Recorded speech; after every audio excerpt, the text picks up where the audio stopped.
Mesdames, Messieurs, bonjour. Ravi de vous retrouver pour cette nouvelle édition du JT Cultures et Marchés. Nous commencerons cette émission en évoquant le retour aux achats des principaux pays importateurs de blé.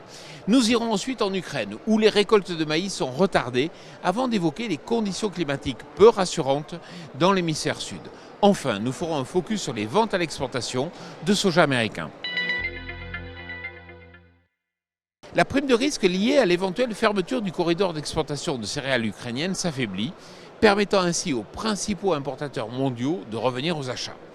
L'Algérie, l'Arabie Saoudite, la Turquie, le Pakistan ou l'Égypte lancent désormais des appels d'offres. Malheureusement, le blé français n'est pas compétitif et c'est l'origine russe qui semble la mieux positionnée pour remporter ces marchés. La progression des récoltes de maïs ukrainiens reste sous surveillance. Il faut dire que seulement 527 000 hectares ont été récoltés à ce jour, contre 2 millions d'hectares habituellement à cette période de l'année. Les conditions plus sèches attendues au cours des prochains jours devraient permettre d'accélérer le rythme des récoltes. Mais le potentiel de production risque quand même d'être revu à la baisse.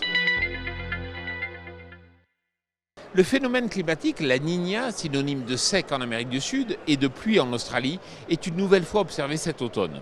Le développement des cultures est entravé, notamment en Argentine, avec 1 hectare sur 2 de blé jugé en mauvaises ou très mauvaises conditions.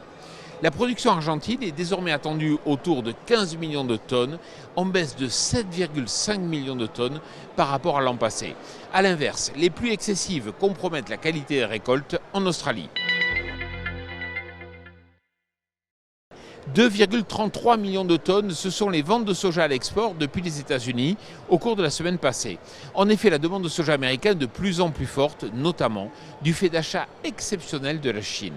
Les opérateurs sont rassurés car on prévoit des importations chinoises de soja qui devraient atteindre cette année 98 millions de tonnes.